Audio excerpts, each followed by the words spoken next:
험난한 전장에서 가쁜 숨을 몰아쉬고 있는 한 남자.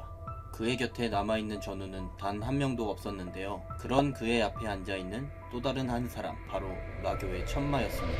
그런 천마의 목을 치고 인생의 부질없음을 느끼며 쓰러지는 남자, 당대 최고의 고수인 매화검존 청명의 이야기. 화성기한 지금 시작합니다. 다 쓰러져가는 낡은 오두막에서 비명을 지르며 깬 소년, 천마를 찾으며 깨는 것을 보니 꿈을 꾼 모양입니다. 그런 소년을 참교육해주는 거지. 소년은 자신의 모습을 이해할 수 없어하고 천마에 대해 묻는데 100년 전에 죽었다는 소리를 듣게 되고 화산파는 망해버렸다는 소문마저 듣게 됩니다. 이 거지 소년이 바로 천마와의 싸움에서 죽은 매화검존 청명. 100년이 지난 후 환생하게 된 청명은 망해버렸다는 화산파를 보러 직접 찾아가려 하는데요. 매화검존의 경험으로 간단하게 무공을 조금 익혀준 뒤 찾아간 화산파. 하지만 그가 알던 화산파와는 조금 거리가 먼 모습입니다. 현판도 없어졌고 연무장 바닥에 깔린 청강석도 없어졌고 금천국마저 없어졌습니다. 또 화산파의 보물 암양백매화마저 팔아버렸다는데 열받은 나머지 장문인을 뵙게 해달라고 사정하는 청명. 입문을 하고 싶다고 말하는데 당연히 거절할 것이라고 생각했지만 대뜸 허락해버리는 장문인. 자신의 설계와는 조금 틀어졌지만 어쨌든 다시금 화산파에 입문을 하게 됩니다. 우복을 입고 서성거리는 청명에게 소리치는 다른 제자. 버르장머리를 고쳐준다는데요. 사원들을 예뻐해주려는 청명. 조금 무서운 청명의 표정입니다. 그렇게 사형들에게 불려간 청명. 냅다 주먹부터 휘두르는데 화산파에 들어온 첫날부터 서열 정리가 시작됩니다. 그렇게 3대 제자 서열 1위로 올라선 청명. 사형들에게 화산파의 소식들을 듣게 됩니다. 하지만 듣게 된 말들이 충격적이었는데요. 화산파가 이렇게 된 건 다름 아닌 매화검존 자신 때문이었죠. 다음날 열심히 검을 휘두르는 화산파 제자들.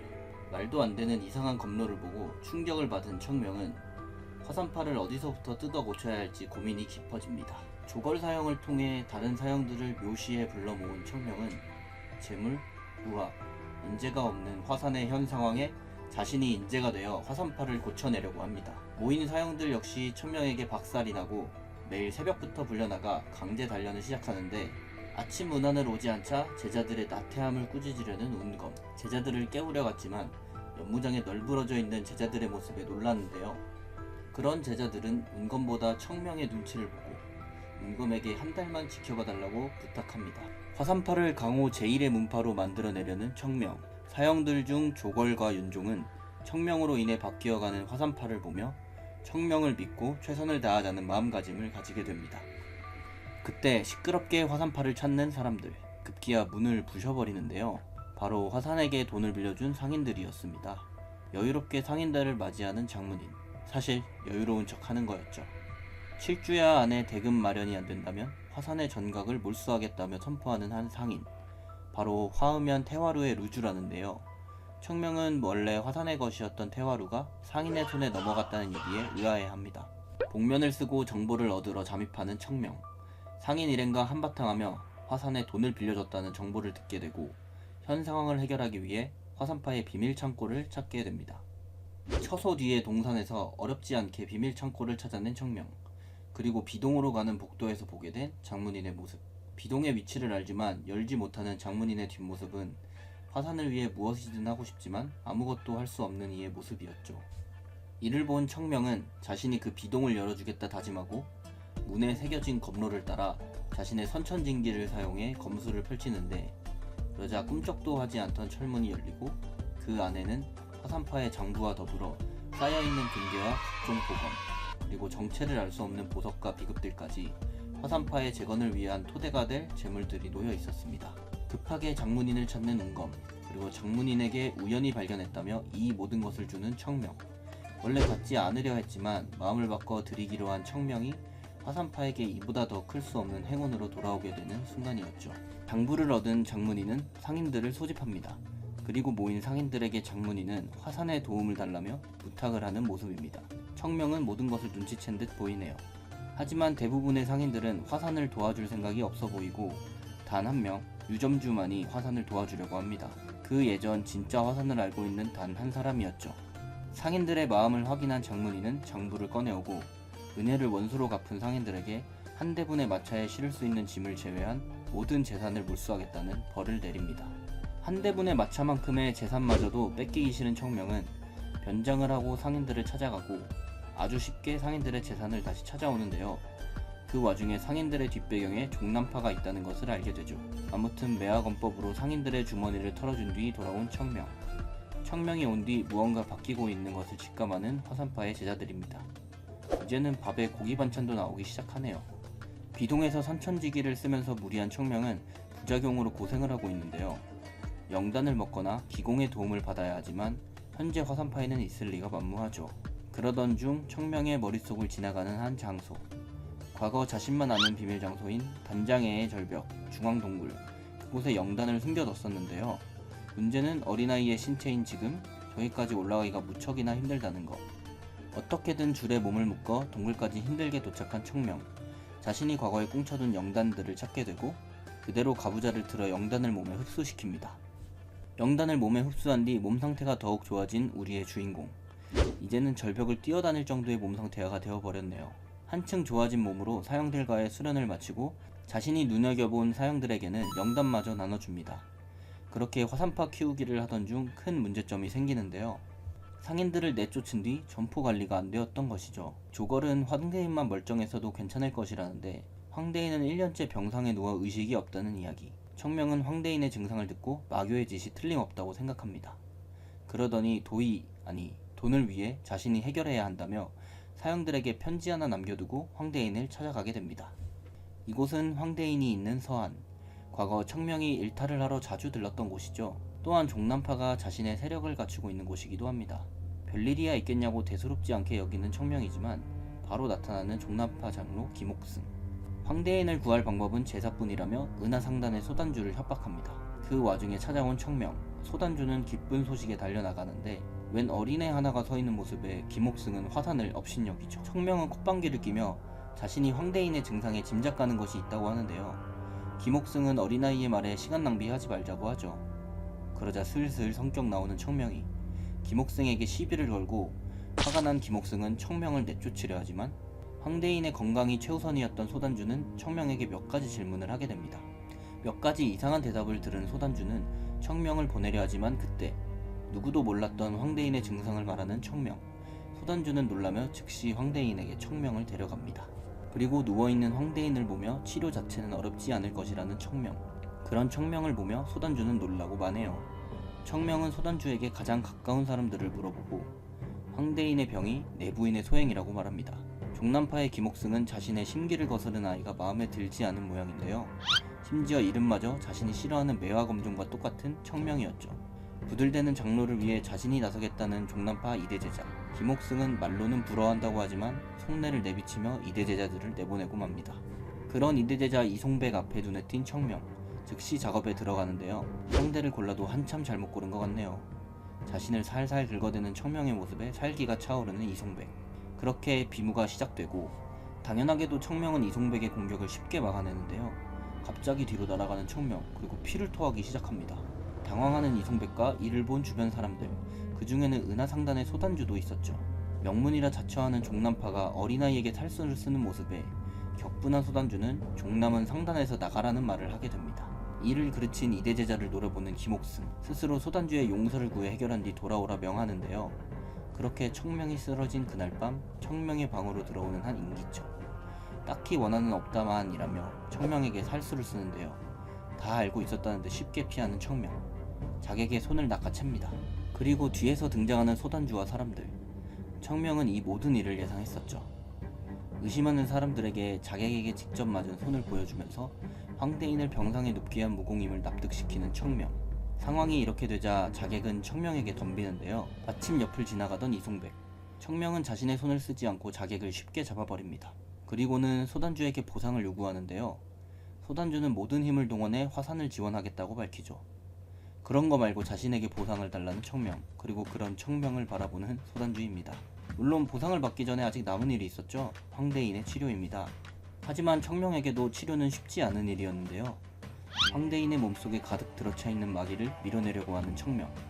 마귀들은 청명을 피해 황대인의 머리 쪽으로 도망갑니다. 청명은 그런 마귀들을 자신의 몸속으로 받아내고 자신의 몸속으로 들어온 마귀들을 끝내 없애는 데 성공하게 됩니다. 그렇게 건강한 삶을 찾게 된 황대인. 은하상단은 빠르게 재정비를 하게 되고 청명도 황대인을 치료하고 마교와 얽히지 않았다는 것도 알게 됩니다. 은하상단은 약속한 대로 화산을 지원하겠다는 입장을 밝히게 되죠.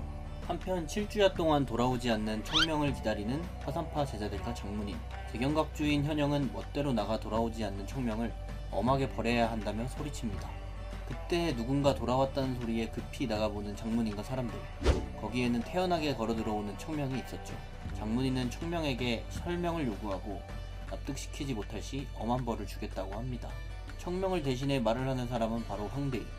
자신의 목숨을 구해준 청명과 함께 화산파로 온 것이었죠. 청명은 자신이 황대인을 구하게 된 사연을 지어내서 얘기했고 화산파 장문인과 사람들을 납득시킵니다. 황대인은 화산에게 큰 은혜를 입었다며 은혜를 갚기 위해 화산을 후원하겠다고 말하죠. 자신의 모든 것을 화산에 걸어보고 싶다며 말입니다. 그 말을 듣고 날아갈 듯 기뻐하는 장문인과 화산 사람들, 청명은 이들을 보고 갈 길이 태산이라는 생각밖에 없네요. 회귀하기 전 자신의 사형이 생각나는 하루입니다. 황대인의 후원으로 인해 화산은 앞으로 돈 걱정 없이 지낼 수 있게 되었습니다. 단 황대인은 두 가지 조건을 말했는데요. 첫 번째 조건은 번 돈을 축적하지 말고 화산을 위해 사용할 것, 두 번째 조건은 3대 제자인 청명을 우대해 줄 것이었습니다. 어떤 우대를 해야 할지 막막하던 그때 재경각주인 현영은 궁핍하던 화산에 마늘 돈을 벌어다 준 청명을 이뻐하게 되고 돈이나 쥐어주라고 소리칩니다. 그런 재경각주를 보며 현타가 오는 장문인이죠. 황대인은 청명에게 종남과 척을 지고 화산을 지원하겠다는 입장을 밝힙니다. 경험이 많은 둘답게 서로에게 이득이 될 수 있는 방법을 찾느라 바빠 보이네요. 각고의 노력으로 화산에게 가장 큰 방해물이었던 가난을 치워낸 청명. 이제는 무학에 전념해야 할 때라고 생각하게 됩니다.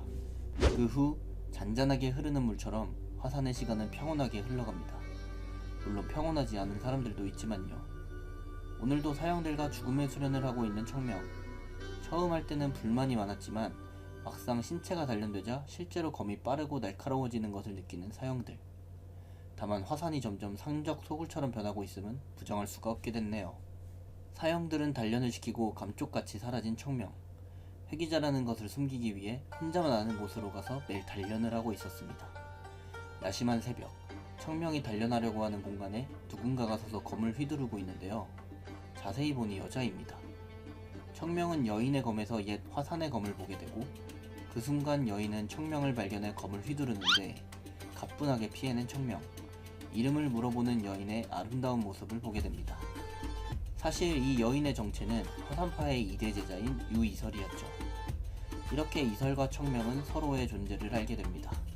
평범한 어느 날 식사 시간, 한숨을 몰아쉬는 사형들의 모습을 보게 된 청명. 사형들의 분위기가 바닥인 이유는 사숙들이 돌아오기 때문인데요. 정확히 말하자면 화종지회 때문이었죠. 화종지회란 화산과 종남의 비무대회를 말하는데요. 매번 종남에게 당하던 화종지회를 떠올린 사형들이었지만 종남과 비무를 한다는 말에 음침한 미소를 지어내는 청명입니다. 화산의 현 상황이 아무리 개판이어도 종남에게 얻어맞는 것은 볼 수 없는 청명. 화종지회 전에 사형들의 실력을 끌어낼 생각을 하게 됩니다. 장문인에게 갑작스러운 화종지회에 대해 묻는 운검. 사실은 종남 측에서 화산에게 일정을 조금 당길 것을 요구했다고 합니다.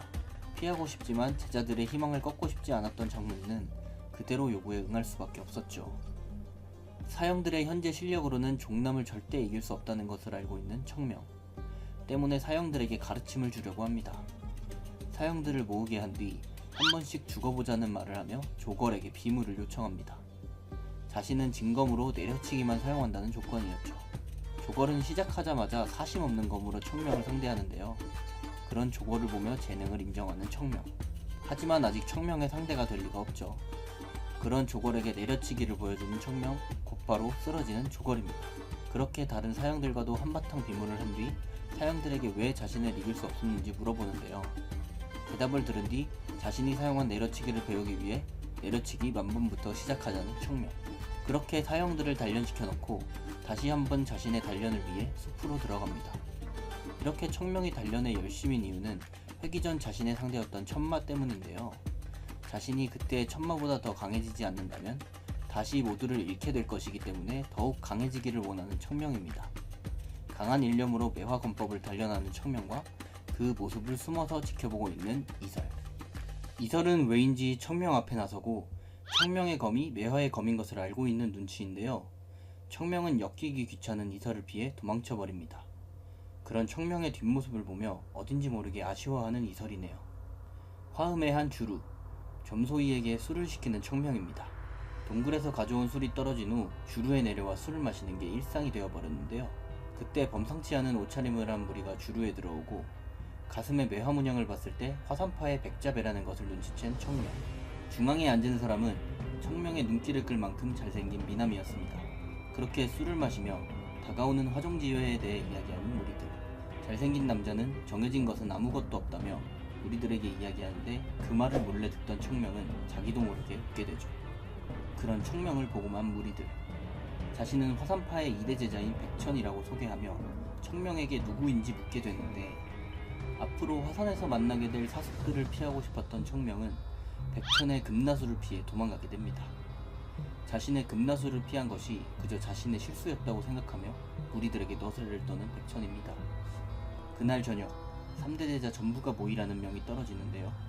이유는 바로 돌아온 백잡의 사숙들. 모여있는 인파 속에서 청명을 찾아낸 백천이 다가와 청명에게 말을 걸고 화가 난 청명이 해버릴까 고민하는 순간 백천은 청명에게 앞으로 자주 보게 될 테니 이름을 기억해두라는 말과 함께 사숙들과 사라집니다. 장문인에게 돌아왔다는 말을 하고 장문인은 고생한 이들을 위해 잔치를 열자고 하죠. 그리고 청명을 부르는 장문인과 귀찮아하는 청명의 모습을 보게 되는 백천. 어딘가 이상한 기류의 운검에게 물어보지만 그냥 신경 끄는 게 정신건강에 좋을 것 같다는 답만 돌아오게 됩니다. 백잡의 사숙들에게는 돌아온 화산파는 조금 이상해져 있었습니다. 그 가난했던 화산파는 온데간데없고 고기 반찬이 나오며 정각들이며 식당 내부까지 많이 바뀌어 있었죠. 그런 식당의 문을 발로 차며 들어오는 청명. 이런 상황에도 아무도 신경 쓰지 않는 모습을 보며 백천은 청명이 3대 제자 모두를 먹어버렸다고 생각합니다. 그리고 3대 제자의 기강을 잡으려 마음먹죠. 청명이 들어온 문으로 천천히 걸어 들어오는 이설. 그리고 그 이설을 환한 표정으로 백천이 맞이합니다. 하지만 백천에겐 관심 없는 이설은 곧바로 청명에게가 옆에 앉아도 되냐며 말을 걸고 귀찮아질 걸 예상한 청명은 바로 거절을 해버립니다.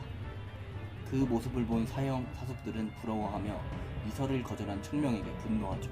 이때다 싶은 백천이 청명에게 사고의 부탁을 들어주는 게 어떠냐고 하자 청명은 제가 왜요?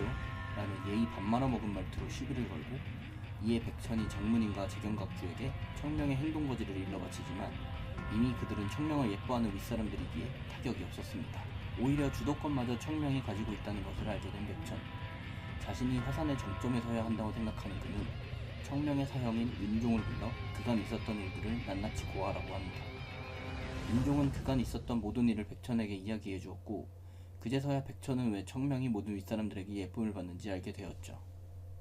그리고 윤종이 백천에게 불려갔다 왔다는 이야기를 들은 뒤 백잡의 괴롭힘이 시작되게 됩니다. 여느 날처럼 수면 후 뻗어있는 청잡의 사질들에게 호통을 친 뒤 이렇게 해이해져서야 되겠냐며 문파 전체를 청소시킨다든지 하는 체벌도 아닌 어중간한 심부름 청소로 괴롭히는 사숙들. 이에 화난 청명은 해결법을 안다며 사숙놈들을 다 패버리겠다며 뛰쳐나가는데 윤종은 당황하며 한 번만 넘어가달라며 화종지에까지만 꼭 참아달라고 청명을 만류합니다. 자신에게 있어서 머리에 피도 안 마른 후배들 덕에 개고생을 하고 있는 청명.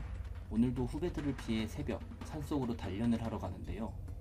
마치 귀신처럼 늘 쫓아오는 이설을 생각하며 귀신이 어딨냐는 그 순간 칼날에 비친 이설의 얼굴. 왜인지 모르게 기척없이 나타나는 이설. 이설은 청명에게 매화를 피우는 검을 알려달라고 합니다. 청명은 모른 채 하려 했으나 이전에 본 적이 있다는 이설의 말에 구결이 남아있지 않은 매화검법을 하는 이설을 종남파와 관련 있는 자라고 의심하기도 했지만 이내 순수한 마음가짐으로 칼을 쥐고 덤비는 이설을 보고 당황스러워하며 맞받아칩니다. 하지만 이설은 생각보다 훨씬 재능이 충만한 검객이었고 무의식에 빠져 검을 휘두르는 이설에게 조금씩 검로를 고쳐주면서 깨달음을 얻게 도와주는 청명. 이렇게 검을 맞받고 있는 이들을 절벽 위에서 보고 있는 한 사람의 실루엣이 보이는데요. 바로 백천이었습니다. 백천은 무슨 짓을 하는 거냐며 소리를 치면서 그대로 칼을 뽑고 청명에게 달려드는데요. 검기를 실은 검을 그대로 발로 쳐내는 청명입니다. 먼지를 털며 일어난 백천은 뭐하는 짓이냐며 우아의 상태가 무인에게 얼마나 중요한 순간인지 모르냐며 청명에게 한 소리 하는데 그걸 아는 사람이 검을 뽑고 덤비냐는 청명의 퉁명스러운 대표. 지금 당장 물러나지 않는다면 사숙이 아닌 무인으로서의 자신을 겪게 해준다고 하는 백천입니다. 그러자 자신에게 더 좋은 방법이 있다는 청명. 서로 지금 벌어지는 싸움을 누구에게도 말하지 않겠다는 맹세를 하자고 하는데요.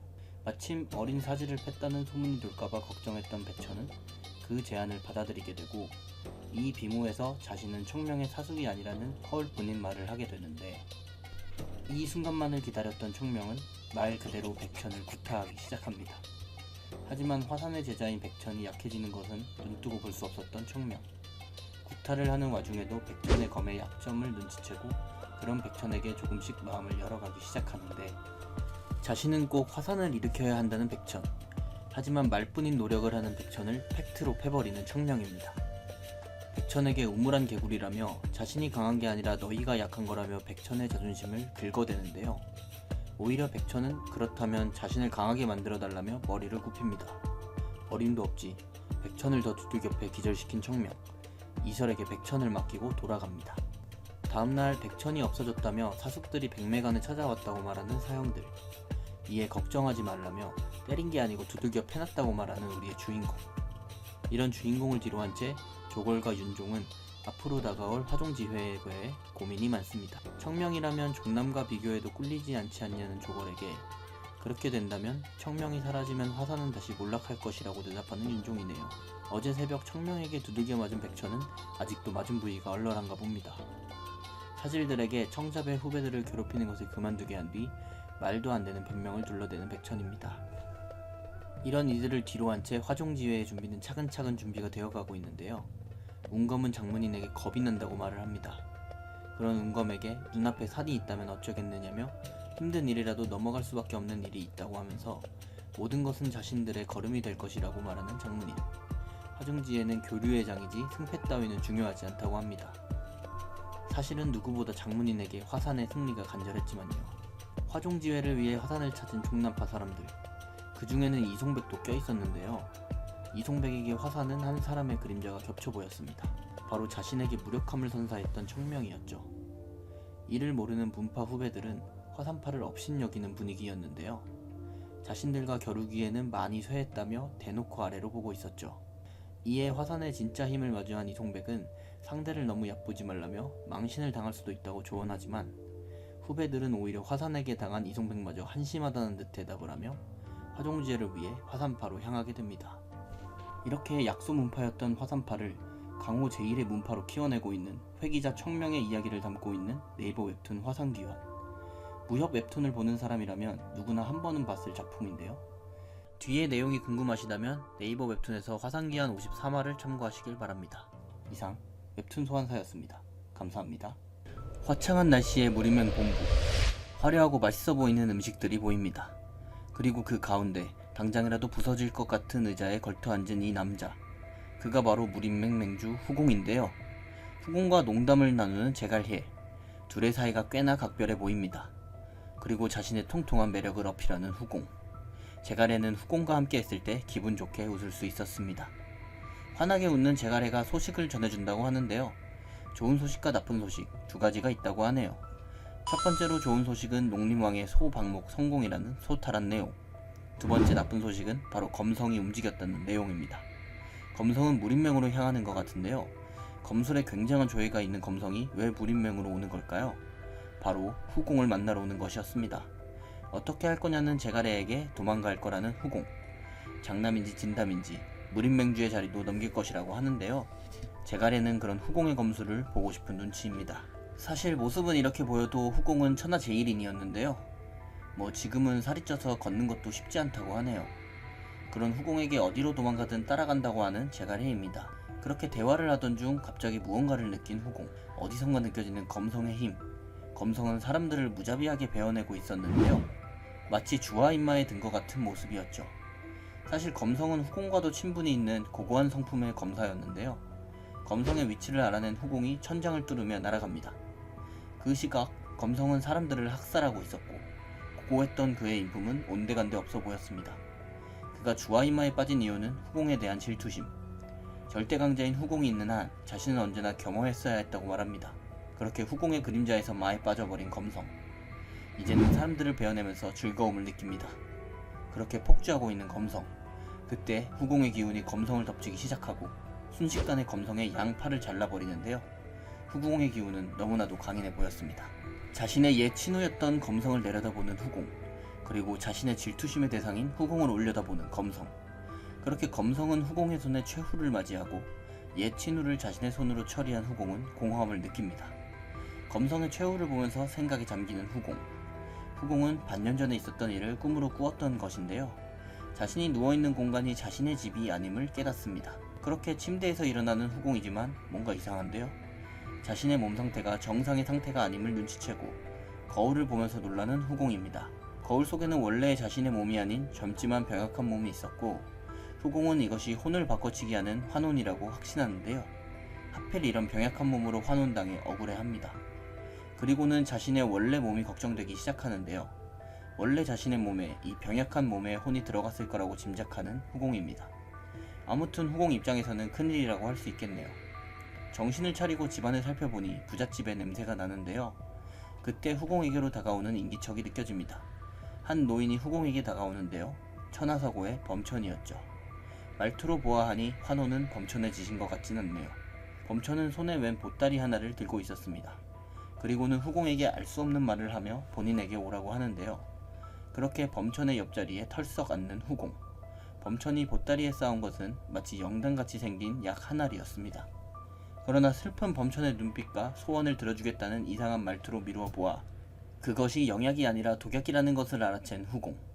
잠시 자신이 후공이 아니라는 것을 자각하고 질문을 하는데요. 자신의 몸이 걱정된 후공은 무린맹주에 대해 묻고 정신 못 차린 자신의 손자에게 화가 난 범천. 후공은 흥분을 가라앉히려 날이 밝거든 이야기하자고 합니다. 그러자 후공을 덮치는 범천인데요. 후공을 바닥에 눕히고 손에 든 독약을 먹입니다. 그리고는 자신의 손자에게 죽으라고 소리를 지르는데요. 일촉즉발의 상황. 후공은 간신히 일어나 범천의 뒷목을 치고 넘어갈 뻔했던 독약을 토해내게 됩니다. 하지만 약기운 때문일까요? 휘청이는 후공. 그렇게 바닥에 쓰러지면서 의식을 잃은 것만 같습니다. 바닥에 쓰러진 후공을 이상한 눈빛으로 쳐다보는 범천인데요.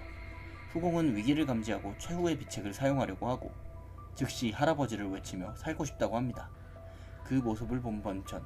뭔가 이상하다 생각해 의원을 부르게 됩니다. 그 시각 다른 곳에서 눈을 뜬 한 사람. 바로 환혼이 된 진짜 후공의 몸이었는데요. 환혼이 되었다는 사실을 알고 있는 것 같습니다. 그리고는 칼을 뽑아 바로 목에 들이미는데요. 난리가 난 무리맹 본부입니다. 후공의 소식을 들은 제갈해는 충격에 빠지게 되죠. 환혼이 된 후공은 자결을 한 것이었습니다. 한편 독약을 먹고 쓰러진 후공. 생명에는 지장이 없다고 하는데요. 후덕했던 후공이라고는 생각할 수 없을 만큼 수척한 모습. 그리고 쓰러진 손자의 모습을 보며 생각에 잠긴 범천입니다. 누워있는 후공에게 문병을 오는 사람이라고는 형제들, 그리고 자신에게 독약을 준 범천뿐이었죠. 후공은 천하서고에 뭔가 변고가 있다고 생각합니다. 천하서고의 대공자 범황은 늘 죽음을 갈구했던 인물. 천하서고의 이런 암울한 분위기는 범황 때문이었죠. 후공은 자신이 범황의 몸에 들어온 이유를 알아내려고 합니다. 그러기 위해 병약한 범황의 몸을 회복시키고 누가 자신에게 이런 일을 꾸몄는지 알아내 복수를 다짐합니다. 그런 생각 중 누군가가 자신을 보고 있는 걸 눈치채는데 그 사람은 바로 범황의 시녀인 송화였죠. 하지만 범황의 몸에 들어온 후공은 누군지 알 리가 없습니다. 아무튼 배가 고픈 후공은 송화에게 죽을 끓여오라고 하는데 별거 아닌 일 같지만 송화의 반응이 심상치 않습니다. 아무래도 환혼 전 범황에게 당한 사람이 많아 보이네요. 그리고는 송화는 범황에게 울면서 말을 하는데 아무튼 배가 고픈 후공은 밥이 먹고 싶기만 합니다. 후공은 이내 송화에게 정보를 얻어낼 생각을 하는데요. 뜬금없이 본인에게 무린맹주를 물어보는 범황에게 어이없어하는 송화. 본인이 생각하는 후공에 대해 말을 해주고 그런 송화의 말에 후공은 환혼된 시간대가 이전 자신의 시간대와 같다고 확신하죠. 그로부터 열흘 후 후공은 몸의 건강을 거의 회복했는데요. 변해가는 대공자를 지켜보는 범천. 그 앞에서 후공이 자결했다는 이야기를 듣는 후공. 충격적인 말을 듣고 이를 갈기 시작합니다. 그러더니 분노한 채 죽여버리겠다며 난동을 피우죠. 환혼된 자신이 죽었다는 말에 충격이 컸나 봅니다. 그리고 범천은 죽고 싶다가 아닌 죽이겠다는 말을 듣고 놀라고 이내 의원과 함께 감동을 먹게 되네요. 자결해버린 본체 때문에 다시 자기 몸으로 돌아가는 것은 불가능해졌고 후공은 다른 방법을 생각하게 되는데 수련을 통해 자신의 경지를 되찾으려 합니다. 그럼 범황을 보고 놀라는 범천. 생전 처음 보는 손자의 훈련 소식에 놀랐던 것이죠. 후공은 온 힘을 다해 병약한 범항의 몸을 바꿔갔고 범천의 입장에서는 마치 무리를 하는 것으로 보일 정도였죠. 심지어는 식사까지 내렸다는 소식에 범천과 의원은 과거에 있었던 일이 생각이 나는데요. 바로 1년 전 범항은 지금과 같은 모습이었는데 병약했던 모습을 탈피하려는 듯 밝아진 모습의 범항. 하지만 그렇게 모두의 관심을 멀어지게 하고 목을 메었던 것이죠. 마치 미친 것 같은 범항의 모습이 모두의 뇌리에 각인되었습니다. 의원은 범천에게 마치 그때와 같은 행동일 거라고 말을 하고 범천은 범항과 얘기하고 오겠다며 불러오라고 하죠. 그리고는 범항에게 여러가지 질문을 하는데요. 방금까지 단련을 하고 온 듯 거친 숨을 몰아쉬는 후공. 심지어는 범천의 앞에서도 단련의 여념이 없고 범천은 이 모습을 보며 기뻐하고 있었죠. 그런 범천에게 범항은 죽었다고 말하는데 후공은 자신의 포부를 범천에게 밝히게 됩니다.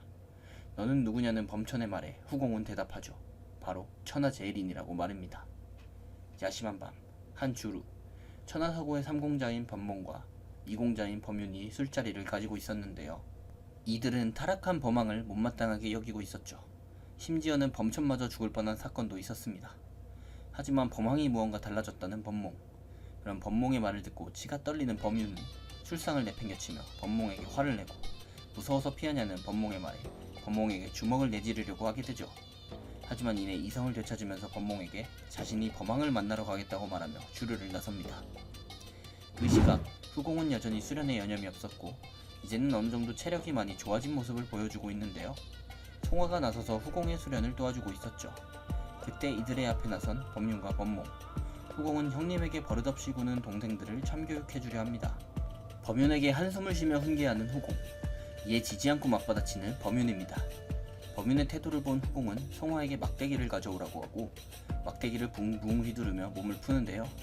천하제일인이었던 후공에게 이 정도면 명검이었죠. 그리고 몽둥이로 개 한 마리 잡아보려는 후공. 개를 도발하기 시작하는데요. 도발에 걸려든 범윤. 후공에게 달려듭니다. 그런 범윤에게 몽둥이질을 시작하는 후공. 범윤은 병약했던 범항을 생각하고 코웃음 쳤지만 수련의 성과를 몸소 보여주는 후공이네요. 우연일 거라고 생각할 수밖에 없는 범윤. 달밤에 몽둥이질 시원하게 당해버렸네요. 하지만 그럼에도 범항을 형님으로 생각하지는 않는 것 같는데요. 후공의 몽둥이 찜질이 다시 시작됩니다. 부러진 몽둥이로도 범윤 정도는 쉬운 편이죠. 순간 후공의 빈틈을 노려 후공을 사용하려는 범윤. 사실 일부러 각을 내줬던 것이었고 범윤에게 정신을 못 차리겠다면 대신 다른 걸 깨주겠다고 하는 후공. 범윤의 소중한 그곳을 몽둥이로 강타하는데요. 순간 깨어져서는 안 되는 것이 깨어진 범윤. 망나니 동생의 정신건강을 이렇게 치료하네요. 송화가 말려도 어림없이 동생을 조합해는 후공. 그제서야 벌떡 일어나 형님이라고 소리치는 범윤입니다. 살고 싶어서라도 형님이라는 호칭을 쓰지 않을 수가 없네요. 후공도 그런 범윤을 보고 호통을 치고 어디서 이상한 말을 주워 듣고 온 범윤은 다시 몽둥이 찜질을 받을 수밖에 없는 운명입니다. 그렇게 두들겨 맞고 누운 범윤. 하지만 무언가 이상한 기분인데요. 형님이라 부른 건 범항으로 인해 집안이 풍비낙선 났을 때 이후로 처음이었죠. 그런 범윤을 찾아온 범몽. 눈물을 흘리면서 무언가 오해하고 있는 것 같은데 범윤이 몽둥이를 맞아준 것으로 보았나 봅니다. 그러자 놀라면서 범몽에게 반문하는 범윤. 범항의 실력이 자신과는 차원이 다르다는 것을 깨닫게 되죠. 그런 줄도 모르고 눈물을 흘리는 범몽. 자기가 범윤의 복수를 해주겠다는 터무니없는 소리를 하네요. 다음날 아침이 되고 역시나 수련에 매진 중인 후공. 어젯밤 자신의 실력에 실망을 한 눈치인데요. 아직 범항의 기억을 다 찾지 못해 정신하빌이 완전치 않은 탓이었죠. 그때 문을 박차고 들어오는 범몽. 큰형님한테 버릇없이 소리치는데요. 쌍절곤을 휘두르면서 덤벼오는데 뒤에서 그런 범몽의 뒤통수를 때리면서 등장하는 범윤. 범항에게 예를 갖춰 인사를 올립니다. 몽둥이 찜질의 효과는 엄청났다 네요. 한편 다같이 범천에게로 간 형제들. 범항의 숙부인 범강이 수척해진 얼굴로 이들을 반기고 건강해졌다는 소식을 듣고는 범항의 손을 덥석 잡습니다. 물론 후공은 기억이 없기에 아픈 연유를 묻지만 자신을 피하는 범강의 모습에 대강 이유를 알게 되었죠.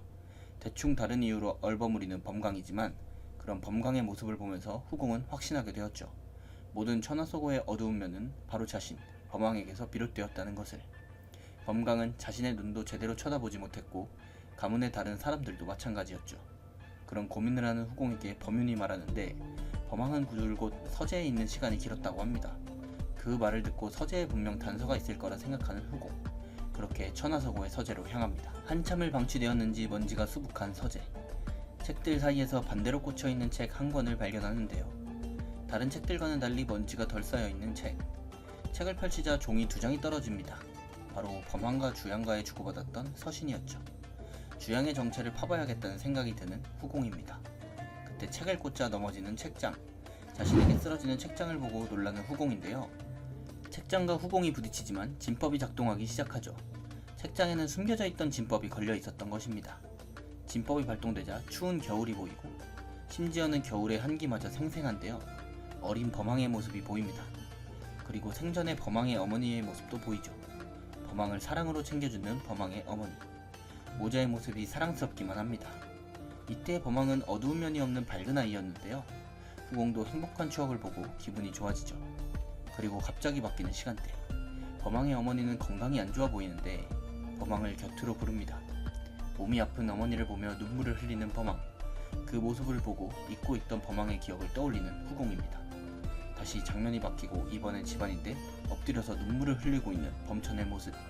범황의 아버지는 아내가 죽은 뒤 얼마 안가 죽었고 가문의 모든 이들이 이 모습을 보게 되었던 것.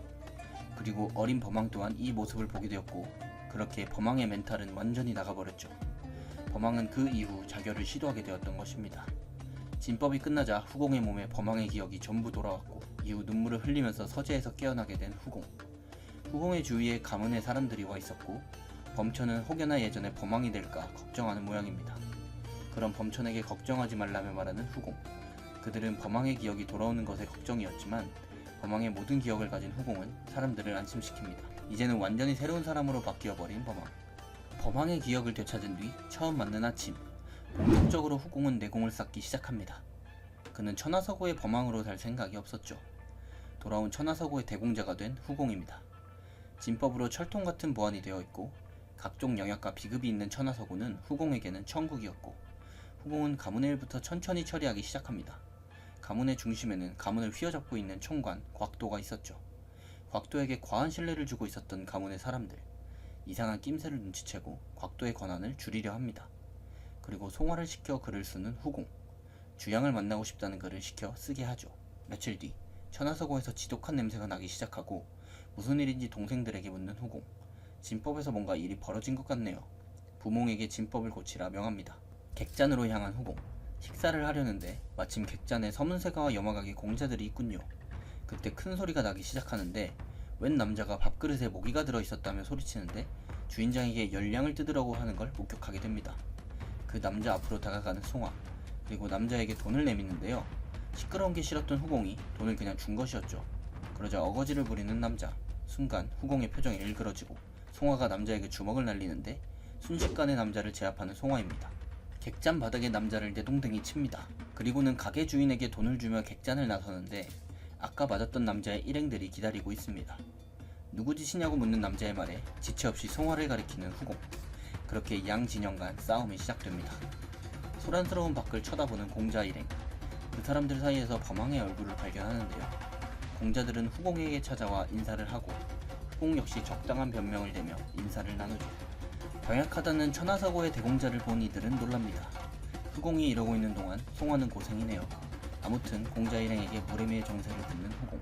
자신을 좋게 평가해보자 따공을 날립니다. 후공과 만난 공자들은 다시 밝게 변한 대공자의 모습에 반하게 되지요. 그렇게 다시 천하서고로 돌아온 후공. 악취를 잡았는데 땅속에서 무언가 나왔다고 하는데요. 당장 그것을 가져오라고 소리칩니다. 사실 악취의 원인인 육각망은 이무기류의 영물이었는데요. 하지만 육각망의 악취는 매우 고약해서 그것을 섭취하기가 힘들다는 게 단점이었죠. 즉시 육각망을 물고 뜯는 후공. 그 역시 악취에 힘들어하지만 내공 증진을 위해 꾹 참고 먹습니다. 후공은 다른 영물 2개도 찾아 먹으려는 생각을 하게 되죠. 그렇게 육각망을 섭취하고 웅기를 하는 후공입니다. 후공은 새로 생긴 두 아우들의 존재가 마음에 드는 모양이네요. 내공이 증진된 후공은 교릉을 실험해보려 하는데요. 뼈를 자유자재로 수축시키는 무공이죠. 타인에게 사용했을 시 큰 효과를 볼 수 있습니다. 그때 대공자를 찾아온 호위대주. 그를 맞이한 후공은 이유를 묻고 그러더니 자신을 적극적으로 돕겠다고 하는 호위대주입니다. 뭔가 이상한 낌새를 눈치채는데요. 호위대주는 이 상황을 위해 호위무사들을 이미 따로 모아놨었죠. 갑작스럽게 대공자를 공격하는 대주. 뒷배가 있을 거라는 짐작에 누구냐고 묻고 말을 듣지 않자 한바탕 하려고 일어납니다. 그리고 공격해오는 대주의 검을 전부 피해내는데요. 대주가 필사적으로 공격해보지만 먹혀들지 않고 대주는 이에 내공을 모으면서 기회를 엿보는데 내공을 사용한 공격마저 전부 무위로 돌아갑니다. 예상하지 못한 대공자의 몸놀림에 놀라는 대주, 그리고는 기다려줬던 반각이 지났다고 하는 후공인데요. 대주의 몸에 내공으로 점혈을 가하는데 교룡을 사용해 대주의 몸을 찌그러뜨렸던 것이죠. 천하제일인의 모습이 잠깐 보이는 후공입니다. 이제는 고깃덩이가 된 대주를 보고 놀라는 아우들. 대주는 늦어버린 사과를 후공에게 전하지만 어림도 없죠. 대주의 입에서 나온 뒷배는 바로 총관, 그리고 가문에 여러 사람이 가담되어 있었고 후공은 즉시 총관을 잡아들이려 하는데 빠르게 수뇌부인 총관을 잡을 계획을 세웁니다. 호위대가 모여있는 연무장, 갑자기 무언가 떨어지고 그것은 핏덩이가 된 대주였죠. 그때 그들 앞으로 나서는 후공과 범육, 가담한 자들의 표정이 일그러지는데요. 총관에게 가담한 자들은 쉽게 제압했습니다. 총관은 그새 천하서고의 재산을 반이나 빼돌렸네요. 그때 대공자 앞으로 와 무릎을 꿇는 한 사람, 그는 호위대인 종무극이었죠. 그의 가족을 인질로 협박하는 후공, 종무극에게 총관을 잡아오라고 합니다. 그날 밤 한적한 연못의 정자, 총관에게 대공자가 죽었다고 전하는 종무극. 총관은 그 소식을 듣고는 씩 웃어 보이고 종무극은 자신의 몫을 챙긴다는 명분에 총관을 유인합니다. 그렇게 대공자의 방으로 들어가는 총관인데 그런 총관을 맞이한다는 것은 죽었다던 대공자? 총관은 죽도록 얻어맞고 매달리게 됩니다. 마도나 농림에 버금가는 죄인 대우를 보여주는 후공, 그리고 총관에게 사건의 전모를 물어봅니다. 총관의 뒷배에는 흑단이라는 조직이 있었죠. 흑단은 서문세가와 청월문이 비밀리에 결성한 조직이라는 걸 들었습니다. 그들은 천하세고를 멸하려는 계획을 가지고 있었죠. 이 계획을 들은 후공은 증거를 찾으라 명했지만 종무극이 총관의 집을 다녀와 후공에게 말하는데 이미 집은 어지럽혀 있었고 증표는 사라졌다고 합니다. 후공은 호위들을 시켜 세간에 소문이 퍼지게 했고 이내 청월문의 장문인인 천하서고를 찾아오게 되는데요. 진법으로 가려져 있는 천하서고의 입구를 찾는 두 사람, 바로 청월문의 장문인 반광과 그의 딸이었죠. 그들이 근처에 도착한 것을 눈치챈 후공은 전음을 하고 그제서야 숨겨져 있던 서고의 정문이 나타나게 됩니다. 반광은 호탕하고 시원한 성격의 인물이었는데 이상한 웃음소리를 가지고 있네요. 웃긴 웃음소리를 보는 범천만 죽을 노릇입니다. 후공은 그를 보고 의심을 거두게 되죠. 아끼는 딸까지 데려왔다는 건 역시 결백의 증거기도 했습니다. 그렇게 반광의 딸 반교인과 아우들에 대하여 끼는 후공. 반교인은 천하서고에게 호감을 가지고 있었죠. 후공은 반교인에게 서문세가의 정보를 듣게 됩니다. 그렇게 청월문의 장문인과 그의 딸이 떠나가고 후공은 서문세가의 마수였음을 깨닫게 됩니다. 가문의 설비를 더욱 철저하게 손보게 되고 총관에게로 향하는 후공. 총관에게 의미 없는 몇 개의 질문을 한 뒤 조심스럽게 무언가 일을 꾸미는데요. 그리고는 별일 없을 거라며 사라집니다. 그리고 다음날 호위가 다급하게 후공을 찾는데 바로 총관이 발작을 일으켰다는 것이었죠. 이는 전부 후공이 안배한 일이었는데요. 지난밤 후공은 이 모든 일을 위해 계획을 하죠. 교릉을 그간 이성까지 연습한 후공은 총관에게 후열법으로 교릉을 시험할 생각을 합니다. 그렇게 서문세가를 향한 화살은 쏘아졌죠. 서문세가의 근거지인 안위 북부, 천하서고에서 보낸 서신이 도착해 있는데요. 서문세가의 대공자는 기분이 좋아 보입니다. 천하서고가 받은 답장을 보고는 범천은 대노하고 후공은 씩 웃으면서 예상했다는 듯한 반응. 후공은 잠시 송화와 객잔에 들리는데요. 그런 이들을 지켜보고 있는 사람이 있었으니 바로 개방의 거지들이었죠. 그때 이 개방의 거지들이 무언가를 보고 놀라는데 자명수를 써 안 보이는 자신들을 보고 웃는 대공자의 모습이었죠. 대공자를 쫓아온 개방의 거지들. 다짜고짜 와서 왜 쳐다보고 그냥 가냐고 시비를 걸죠. 이들의 정체를 이미 알고 있던 후공은 대충 변명을 하고 이에 거지는 언제 본 적이 있지 않냐고 묻습니다. 사실 후공의 환원 이전 개방 방주의 제자로서 그를 만난 적이 있었죠. 그때도 정신 못 차리고 시비를 거는 추운게 개방 방주에게 두드려 맞은 기억이 있네요. 지금은 개방에서 입지가 좋은 인물이 되었죠. 후공은 개방과의 관계를 만들기 위해 술을 선물하고 그들과의 친분을 쌓는 데 성공합니다.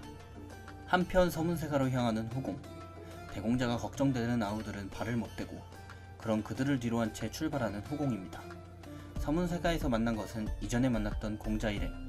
그러던 중 천하서고를 적대하는 한 인물. 후공에게 딴지를 걸며 시비를 거는데요. 바로 서문세가를 추종하는 오구문의 인물이었죠. 보기 좋게 그에게 한마디 날려주는 후공. 그렇게 서문세가의 후기지수들이 모인 연애가 시작되는데 각자 자신의 장기들을 자랑하는 후기지수들. 역시 무림의 후기지수들이라 화려한 장기들을 가지고 있네요. 그리고 이때 나선 후공. 자신의 장기라며 얼굴 마사지를 보여준다는데 놀랍도록 깨끗하고 탱탱해진 피부를 보며 다들 놀라게 되고, 다음 차례로 서문세가의 대공자를 지목하는 후공입니다. 서문세가의 대공자를 싸늘하게 쳐다보는 후공. 교릉에 은혜법을 심어 마사지를 시작하고, 이를 받은 서문세가의 대공자는 좋아 죽네요. 그렇게 연애가 끝나고 후기 지수들은 각자의 가문으로 돌아가는데, 후공을 붙잡는 서문세가의 대공자. 후공은 지체하지 않고 총관을 보내주겠다 말하고, 아무런 내막을 모르는 서문세가의 대공자는 웃고 맙니다. 그러면서 천하서구에게 의형제를 맺자는 어이없는 말을 하는데, 우린 맹주이자 천하제일인 후공, 천하서구 대공자와 한온대다. 천하서구 대공자의 다음 이야기가 궁금하시다면 네이버 웹툰 28을 참고해주세요. 이상 웹툰 소환사였습니다. 감사합니다. 여기 추적자들을 피해 도망가는 한 소년이 있습니다. 소년은 추적자를 피해 필사적으로 도망쳐보지만 끝내 잡힐 수밖에 없는 운명이었죠. 그렇게 의문의 사내들은 소년을 잡아 그 소년의 생명을 끊어버리려고 했습니다. 하지만 그때 갑작스러운 폭발과 함께 누군지 알 수 없는 남자가 등장하는데요. 이 남자는 미지의 힘으로 의문의 사내들을 순식간에 해치워버립니다. 그리고는 알 수 없는 말을 하면서 소년의 목에 이상한 약물을 주사하는데요. 그 뒤 소년이 도저히 알아들을 수 없는 말만을 남긴 채 감쪽같이 사라져버립니다. 마교의 소교주까지 서열순위 최하위, 천여운의 마교 이야기 나노마신 지금 시작합니다. 의문의 남성이 천여운에게 주사한 것은 다름 아닌 나노머신이었는데요. 나노머신의 존재를 모르는 천여운에게 그것은 매우 생소했고, 다친 손의 상처도 순식간에 낫게 하는 힘을 가지게 됐죠. 또한 책을 읽을 때에도 순식간에 책의 내용을 암기할 수도 있었습니다. 천여운은 이 능력으로 자신이 살고 있는 마도관에서 누구보다 강해지리라 마음먹었습니다. 나노마신에는 여러가지 무술 데이터가 등록되어 있었는데요. 그뿐만 아니라 무공을 보는 것만으로도 똑같이 따라할 수 있었죠. 나노마신의 힘을 빌려 무려 20년이 넘게 수련한 장호위의 동작을 그대로 따라하는 천여운. 방에 들어온 장호위가 발자국을 보고 천여운의 재능을 오해해버리는데요. 오히려 칭찬을 하며 자신의 단검비술의 내공 운기 요결까지 알려줍니다. 그렇게 새로운 삶이 시작된 천여운. 마교의 모든 종파들이 모여 소교주 자리를 놓고 쟁탈전을 벌이는 마도관으로 향합니다. 좌우법은 새로 들어온 소교주 후보들을 면밀히 살피는데요. 그 중에서도 눈에 띄는 인물들이 보이기 시작하네요. 그렇게 마도관에 입관하는 어린 소교주 후보들. 하지만 1단계부터 난관에 봉착하는 천여운입니다. 왜냐하면 내공이 없다면 통과할 수 없는 1단계지만 천여운은 6대 종파의 부인들로 인한 방해로 내공을 만들 여력이 없었기 때문이죠. 그렇게 1단계 시험을 기다리는 이들 앞에 천마신교의 음마종가주 항소유가 나타납니다. 그녀는 이들에게 최소한의 내공이 있다면 일각은 버틸 수 있을 것이라 말하는데요. 그렇게 시작된 그녀의 음공. 내공이 없는 후보생들은 버티지 못하고 탈락하지만 어렸을 때부터 가문의 지원을 받은 후보생들은 끄떡없는데요. 그때 항소유의 머릿속에 의문점이 생깁니다. 천여운을 탈락시킬 목적으로 음공을 날렸던 항소유지만 천여운은 끄떡없이 서 있었는데요. 이유는 바로 나노머신 덕분이었죠. 이를 알 리 없는 항소유는 점점 공력을 높여갔고, 이제는 20년 공력을 가지고 있는 후보생들마저 쓰러지는 상황.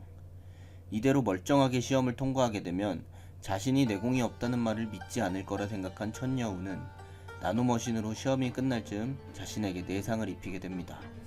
그렇게 연주가 끝나자 피를 토하며 쓰러지는 천여운.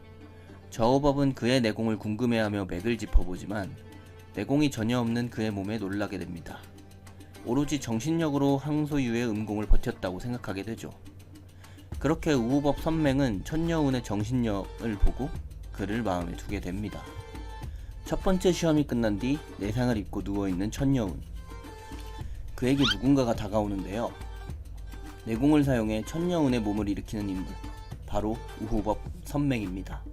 그리고는 대뜸 천여운에게 자신의 제자가 되라고 하는데요. 마침 6대 종파의 위협에 몸둘 곳 없었던 천여운은 선맹의 제자가 되기로 합니다. 이렇게 스승과 제자 사이가 되어버린 두 사람. 천여운은 다음 시험을 위해 내상 또한 나노머신으로 회복시킵니다. 다음 단계의 시험에서는 무공교두들이 전술과 진법을 가르쳐준다고 하네요. 야심한 새벽, 천여운의 의원으로 누군가가 찾아오고 문을 거칠게 발로 차면서 들어옵니다. 바로 천여운의 스승 선맹인데요. 그가 이곳에 온 이유는 바로 천여운에게 내공을 만들어주기 위함입니다. 그는 천여운의 기혈에 손을 대고 내공을 주입하는데 내공 순환을 거침없이 받아내는 천여운의 몸 상태에 놀라게 되죠. 같은 시각 마도관 입관 생도의 숙소에서는 한창 싸움이 벌어지고 있는데요. 힘이 전부인 마도관, 각 조의 조장을 막기 위한 힘싸움이 한창입니다. 천여운은 이런 상황에서 벗어난 채 내공만을 만들 수 있는 상황이었죠. 그는 1회 안에 내공을 형성하고 말겠다는 다짐을 합니다. 다음날 마도관의 모든 후보 생애조가 조장을 뽑았는데요. 각 생도들의 얼굴은 지난밤의 격투로 엉망입니다. 이제는 조마다 전술과 전법을 배우게 됩니다. 천여운은 열나흘이나 입원해야 한다고 교주가 말합니다. 그러자 천여운을 안 이꺼워하는 이들이 속닥거리네요. 훈련 도중 천여운의 조원이 진검 훈련 중에 다치는 상황이 벌어집니다. 이 조원은 혼자 남게 되자 천여운을 찾는데요. 그리고는 천여운의 발목을 노리면서 칼을 들이댑니다. 하지만 갑작스럽게 감전당하는 자객. 천여운은 이미 자신에게 자객이 붙을 거라 예상하고 있었죠. 그는 자객을 붙잡아 묶어놓고는 엄살 부리지 말라며 고문을 시작합니다. 자객은 천여운을 과소평가한 것을 후회하고 있었죠. 바로 전날 새벽 선맹이 천여운을 찾아왔을 때 이미 닷새 만에 단전에 내공을 쌓은 것을 확인하고 놀랐습니다. 왜냐하면 최소 2주에서 3주 정도가 보통 걸리기 때문이죠. 천여운은 마도관에서 받은 마룡단을 꺼냈고 선맹의 부추김에 구릿구릿한 냄새가 나는 마룡단을 복용하게 됩니다. 마룡단을 복용한 천여운은 더욱 증가한 내공을 얻게 되었죠. 한편 자객을 사주한 천무금은 천여운이 자신의 계략에 당했을 것이라 생각하고 미소 짓는데요. 천여운에게 당했던 자객은 자신이 실패한 사실을 천무금에게 말하게 됩니다. 분노하며 자객을 폭행하는 천무금. 그러는 동안 천여운은 선맹에게 가르침을 받고 있었고 나노머신을 이용해 빠르게 무공을 자신의 것으로 만들어가고 있었습니다. 선맹은 천여운에게 자신의 무공을 보여주었고 천여운은 선맹의 경지에 놀라는 한편 나노머신을 이용해 선맹의 무공을 카피했죠. 드디어 천여운이 복귀하는 날, 같은 조의 조장인 천무금은 천여운에게 시비를 걸지만 가뿐하게 무시해버리는 우리의 주인공. 천무금은 소교주 후보자답게 생도들을 잘 조율하는 모습을 보여줍니다. 그런 천무금이 보았을 때도 천여운은 의무실에서 누워있던 수준이 아닌 모습을 보여줍니다. 그런 여유로운 천여운의 모습에 조급해지는 천무금. 시원하게 바로 시비를 걸어주는 천무금이네요. 담담하게 받아치는 천여운의 말에 오히려 말문이 막혀버립니다. 오히려 얼굴을 얻어맞고 마는데요. 하지만 천여운은 천무금이 반격하려 하자 그냥 도망을 가버립니다. 화가 머리 끝까지 치솟은 천무금은 당장이라도 죽일 듯 천여운을 따라가게 됩니다. 하지만 그것이 만용이었을까요? 먼저 간 천무금을 기다리고 있던 천여운, 그대로 천무금에게 일격을 날리는데요. 만만치 않은 실력을 가지고 있는 천무금도 반격합니다. 하지만 사기적인 나노머신의 능력을 가지고 있는 주인공, 즉시 천무금을 상대로 나노머신의 능력을 사용합니다. 나노머신의 복식 능력을 사용해 천무금을 제압하는 주인공, 단숨에 천무금을 눕혀버리는데요. 하지만 같은 조이기 때문에 죽이지 않고 놓아줍니다. 처음으로 실력자와 싸워본 천여운은 경험이 필요하다는 것을 몸소 느끼게 되는데요. 주인공은 본격적으로 나노머신의 기능을 탐색하기 시작합니다. 그는 시뮬레이션이라는 기능을 찾아내고 좀 전에 싸웠던 천무금을 시뮬레이션 하는데요. 이 사기적인 능력으로 공격적으로 천여운은 경험을 쌓게 되죠. 마도관으로 돌아온 천여운을 조원들은 반기는 분위기가 아닙니다. 자신을 죽이려고 했던 허봉은 오히려 자신을 반기는 모습인데요. 사실 천무금에게 버림받은 허봉은 도박을 하는 심정으로 천여운에게 매달려 본 것이죠. 자신의 세력을 늘릴 필요가 있던 천여운은 흔쾌히 수락합니다. 야심한 밤 깊은 산속, 어디선가 싸우는 소리가 천여운에게 들려옵니다. 나노머신으로 확인해 본 결과 그 인물은 천무금이었는데요. 자신의 조원이 다치는 것을 볼 수 없던 그는 싸움에 난입을 하고 복면을 쓴 인물은 그대로 도망을 칩니다. 천무금은 피를 꽤 많이 흘려 큰 부상을 입고 말았죠. 누군가의 계략인지는 모르겠지만 시험 하루 전에 조장을 노리는 훌륭한 계략이었습니다. 부상으로 이탈한 천무금을 대신해 조장의 자리를 차지하는 천여운, 시험을 위해 똑같이 본면을 쓰고 다른 조의 숙소를 은밀히 찾아 들어갑니다. 그리고는 실력자들을 암습하며 자신 또한 계략을 사용할 수 있음을 보여주죠. 다음날 시험은 시작되고 양 조가 격돌하는데 나노머신을 이용한 폭넓은 전술을 보여주는 천여운, 상대방 조장인 천원열을 상대로 좋은 모습을 보여줍니다. 화가 난 천원녀는 천여운에게 돌진하는데요. 강해진 천여운은 가뿐하게 천원녀의 한쪽 팔을 잘라냅니다. 천여운의 조는 환호하고 이 모습을 지켜본 좌후법 이화명은 천여운의 성장세에 주목하게 되죠. 그리고 그런 천여운을 지켜보는 육조조장 하일명입니다. 시험에 통과한 천여운은 마도관의 비급 서재로 가는데요. 높이 올라가 있는 책장과 빼곡히 쌓인 책들로 가득합니다. 여기서 주인공은 나노머신의 힘을 사용해 많은 책들을 전부 스캔하기 시작하죠. 그리고 서재의 중앙 우뚝 솟은 석판을 발견합니다. 그곳을 지키는 호위무사는 그것이 천마교의 계파조사가 남긴 비석이라고 하는데요.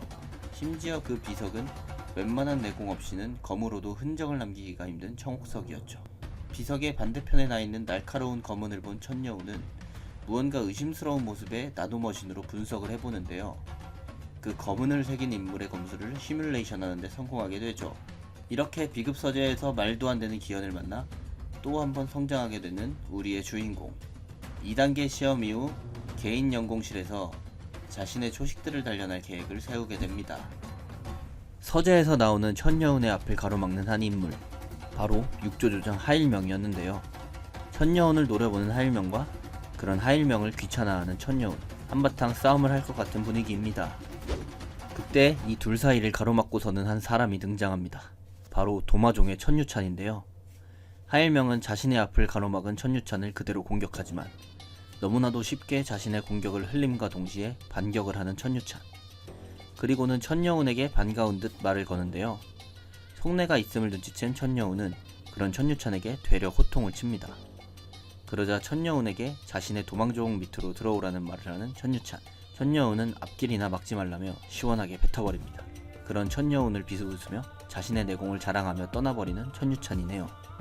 2단계 시험을 마치고 개방된 개인 연공실. 하지만 조금 작은 넓이의 연공실이었죠.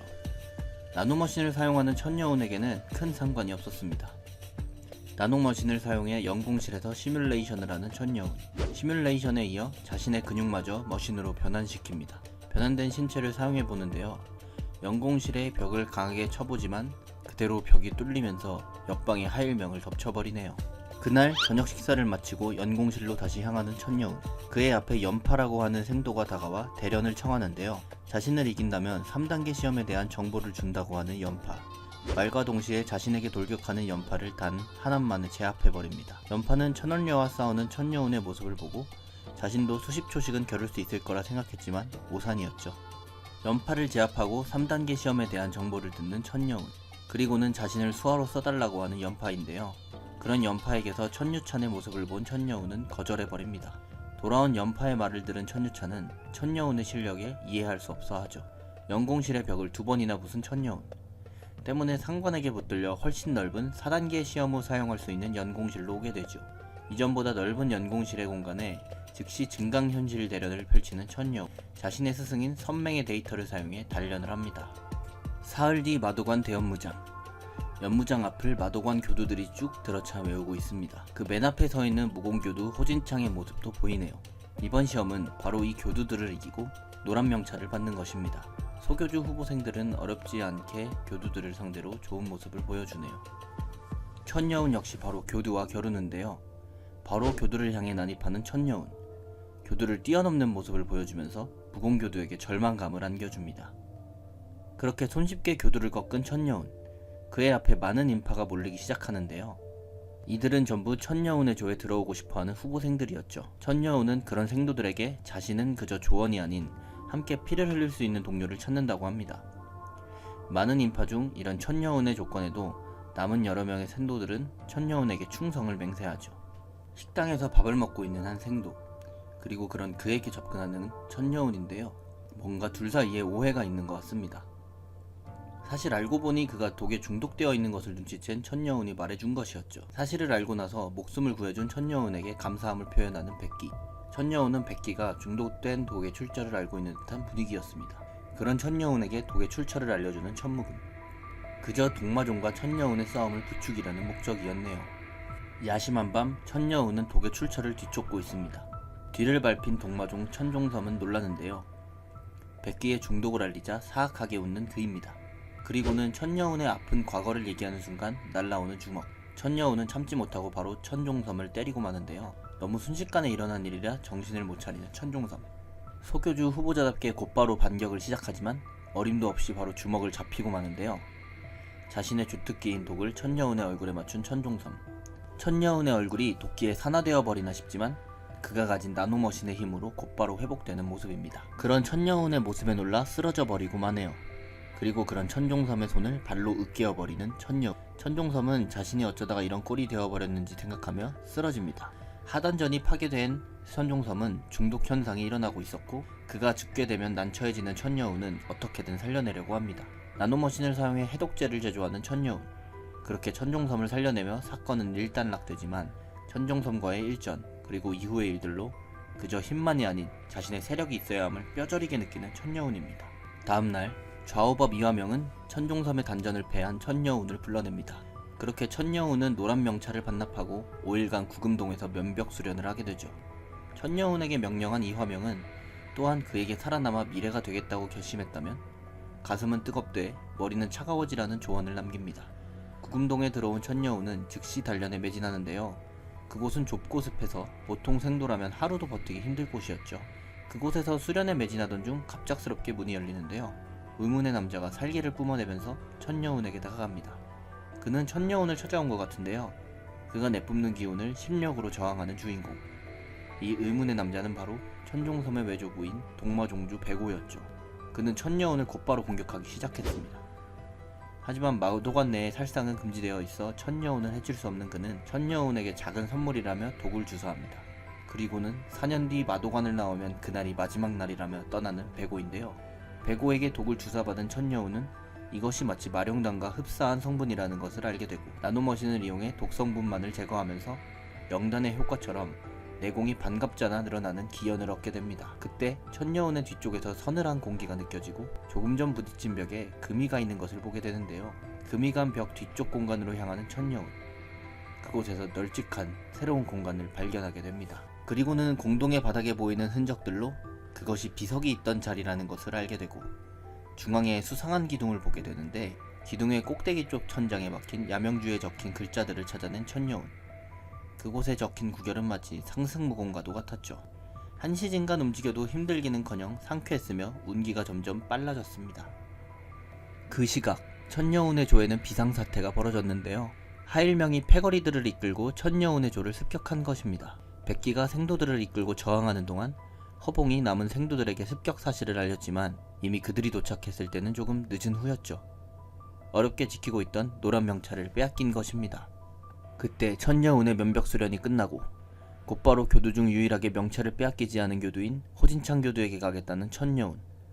가장 강한 교두인 호진창에게 바로 도전 신청을 하는데요. 곧바로 대련에 들어가는 두 사람. 교두 중 강한 호진창 교두는 역시 강했는데요. 하지만 천여운은 그보다 뛰어난 실력을 보여주면서 교두를 당황하게 만들었죠. 결국 호진창은 패배를 인정하며 천여운에게 노란 명찰을 주게 됩니다. 이렇게 뛰어난 행보를 보여주는 천여운에게 인재들이 모이기 시작하는데요. 백기와 호상화 등 많은 인재들이 천여운의 세력에 들어오게 됩니다. 그리고 천여운은 생도들에게 하일명의 기습을 전해 듣게 되고 복수를 다짐하며 하일명 패거리들을 찾아 나섭니다. 그리고 마침내 숲속에서 마주친 두 진영. 천여운은 웃으면서 하일명네를 맞이합니다. 하일명은 당황한 듯 큰 소리를 치는데요. 천여운은 단숨에 하일명을 제압, 항복을 받아내게 됩니다. 하지만 자신의 수하들을 건드린 하일명을 용서하고 싶지 않았던 천여운은 하일명을 제압한 뒤 하일명의 조원들 모두를 한쪽 다리와 손가락을 부러뜨리라고 지시하죠. 그때 제압당했던 하일명의 상태가 폭주하기 시작합니다. 마치 짐승과도 같이 폭주한 하일명은 곧바로 천여운에게 달려드는데요. 잠시 후 쓰러진 천여운의 생도들을 업고 등장하는 한 무리. 천유찬의 생도들이 그들을 업고 천유찬에게 간 것 같네요. 천유찬은 곧바로 업고 온 천여운을 베어버리는데 복면을 벗겨 확인해보니 그의 수하였던 연파였습니다. 놀라는 천유찬을 고항을이 공격합니다. 사실 업혀온 천여운의 생도들은 전부 멀쩡한 상태였죠. 그리고 이들을 업어온 자가 바로 천여운이었습니다. 바로 달려드는 상대를 일격에 제압하는 천여운. 천유찬 역시 바로 공격에 들어가는데요. 바로 반격하는 천여운에게 전무도법을 사용하라고 합니다. 그리고 서로 가지고 있는 노란 명찰을 걸고 내기를 하자고 하는 천여운. 천유찬은 천여운의 수하인 백기까지 걸자고 하네요. 격돌하는 두 사람. 하지만 이전보다 높아진 천여운의 경지에 놀라는 천유찬인데요. 결국 일격을 당하게 되고 천여우는 손속을 두지 않고 천유찬의 한쪽 팔을 잘라버립니다. 그리고 절규하는 천유찬을 비웃는 주인공. 남아있는 잔당들의 팔다리를 부러뜨리라는 명까지 내리네요. 천유찬의 노란 명찰을 빼서 자신에게 가담해준 생도에게 주는 천여운인데요. 그런 천여운의 그릇에 감탄한 이들은 천유찬을 떠나 천여운에게 충성을 맹세하게 됩니다. 한편 마도관 집무실 좌우법 이화명은 역혈마공을 펼친 하일명을 조사하고 있었는데요. 내공을 주입해 그를 깨운 이화명. 하일명에게 역혈마공을 익힌 경로를 물어봅니다. 애써 모른 채 해보는 하일명. 하지만 베테랑인 이화명을 속일 수는 없었는데요. 그러자 정보의 누설을 막기 위해 혀를 물고 자결하는 하일명입니다. 천유찬마저 꺾어버린 천여운에게 향하는 생도들은 더욱 많아졌는데요. 너무 많아 줄까지 서야 할 지경입니다. 천여운은 모인 인원들에게 말하는데요. 힘든 길을 걸을 수 있는 사람들을 모은다는 말이었죠. 그렇게 많은 인원들을 받은 천여운 세력, 그 중에서도 문규라는 생도를 꼭 거두라는 한 측근, 이유는 바로 마교의 12장로 중 한 명인 구장로 문연의 손자라는 이유였죠. 팔다리가 부러져 있어 뽑기를 주저하는 천여운이지만 어떻게든 그런 문규를 놓치지 말라는 측근입니다. 천여운은 나노머신으로 문규를 살펴보는데 뭔가 이상함을 느끼는데요. 문규가 여자이며 인피면교를 쓰고 있다는 사실을 알아냅니다. 이 건에 대해서는 둘이 얘기하자는 문규. 자신의 집안 얘기를 천여운에게 털어놓게 됩니다. 그리고는 접착제를 발라야 한다며 인피면구를 벗는데요. 엄청난 미모를 가지고 있던 문규. 그럼 문규의 얼굴을 보고 반해버리는 천여운입니다. 문규는 천여운의 마음은 모르는 채 싱긋 웃으며 말을 거네요. 다음날 아침 식사 후 많아진 자신의 세력을 어떻게 훈련시킬지 고민 중인 천여운. 나노머신으로 쉽게 해결해버립니다. 수많은 생도들의 디테일을 일일이 잡아 고쳐주는 천여운. 그 와중에 개인 연공도 열심히 했던 생도들은 절정 초입의 경지에도 오르는데 이제 세력 내의 서열 정리가 필요해 보입니다. 천여운은 상위 6명의 실력자를 뽑는다는 선언을 하는데요. 이유는 바로 앞으로 상대해야 할 6대 종파에 맞서 선봉에 설 수 있는 사람을 원하기 때문이었죠. 그렇게 각자의 실력을 두고 싸우는 세력 내 생도들. 백기와 고항을이 붙는데요. 고항을을 압도해버리는 백기. 이렇게 상위 6명의 생도들의 순위가 결정되었습니다. 다음날 대연무장. 죄인들을 호송하는 모습인데요.